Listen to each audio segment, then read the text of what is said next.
Hey there, fellow digital DJs. This is Ian Golden with DJ Tech Tools, and today we are going to look at beat grids inside of Traktor, what used to be called Traktor DJ Studio, and now is just Traktor.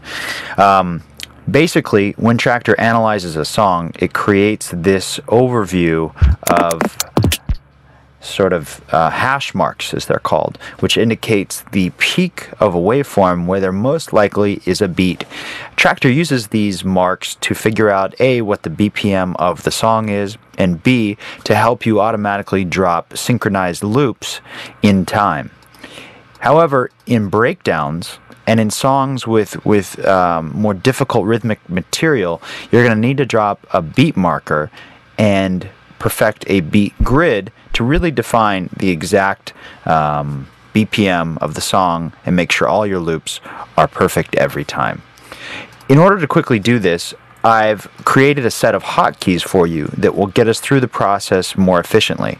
If you go to djtechtools.com and take a look at this post, quickly set up perfect beat grids, you can go ahead and download these presets automatically, or there's a list of what you need to do here.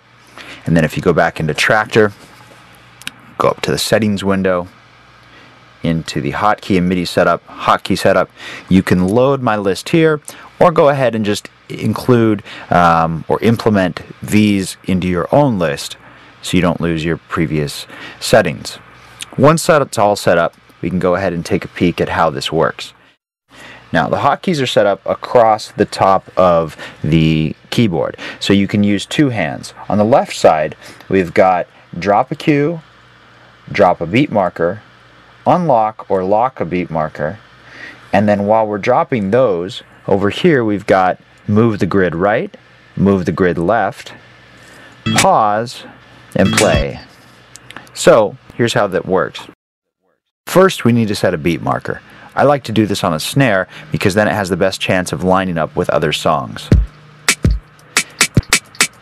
I'll use the nudge button to figure out just where the top of that snare is and then drop the beat marker there.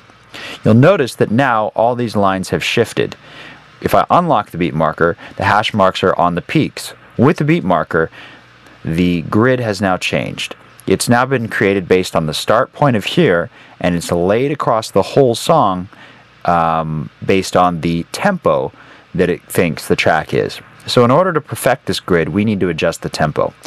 First, we'll just go through and take a look. Notice that as we get further along, the hash mark or the beat grid and the actual grid of the song are starting to go further and further apart. All we need to do is use the move grid right key, and we'll go ahead and nudge that up against those lines. There we go. Move a little bit further down into the song. Looks like we went just a little bit too far, so we'll bump that back a couple notches until we get to the very end of the song, and there it should be perfect. There it is. Double check by just going back through the song to make sure everything's still good, and it is. We have a perfect beat grid. Now we can drop a loop at anywhere in the song.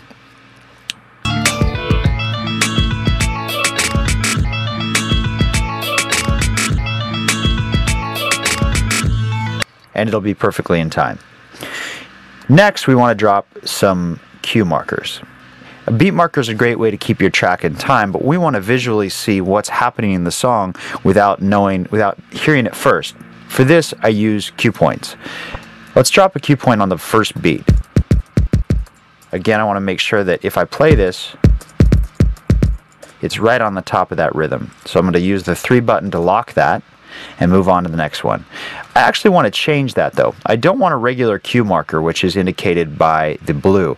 I want to go ahead and make that a load marker, which will mean that each time this song is loaded into Traktor, each time I pull it into this deck, it will directly load to that point, so I won't need to find it again. Very helpful. Next, I want to find the point in the song where something happens. We've got the beat intro, so I'm mixing. Where does the music come in? Right there. So as it was playing, I dropped a cue point on time and then locked it. Let's go ahead and find the next point where some other change comes into the song.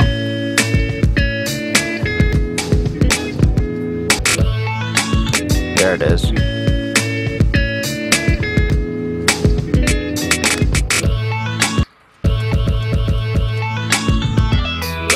So I always check my cue points to make sure that it's at a rhythmic point, where if I were to either juggle it or jump quickly to that point, it's going to make sense and it's going to play correctly, which is a good spot there. Now, I know this song has got some vocals at some point, so if I'm dropping an a cappella over this instrumental, I want a visual reference that I need to get out by this point. So let's try and find that vocal track.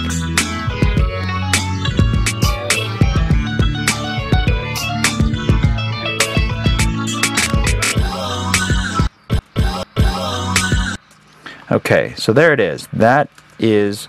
Now, if we want to really give myself a clear visual marker of that's a point where I need to be either done mixing or not, either maybe I need to be out of the track, I can change that marker to an out, which gives me this red indicator saying, hey bud, you need to be out of the mix by that point. So we've got our out marker, and then we'll drop one more cue point at the breakdown in case I want to jump directly to that spot.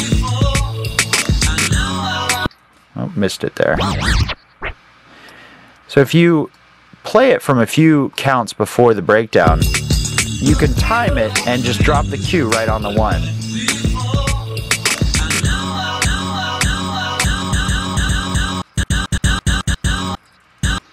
I'm going to shift that a little bit earlier because I didn't drop it quite perfectly on time. There it is. Cool. So now I've got a clear visual reference of where different parts of the songs come in. So I make sure I'm mixing at the right points, I'm out at the right points. I've got a perfect beat grid laid out. I might drop a loop in advance and lock that. I'll show you how to do that. If we just show our loop set guy here, let's say we want to go ahead and drop, like a 16 bar loop at the beginning. First, let's turn snap on. With snap on, the loop is going to lock to this grid. With it off, it's going to lock to no grid, just wherever you happen to drop the loop. Both have their advantages. Let's set this to 16 and go ahead and set a loop. Now let's do it here. Now, that's 16 counts right there. You see the loop starts and ends. So that means our whole intro is 32 because that's the first part of the song. That's pretty good. I'm going to go ahead and lock that.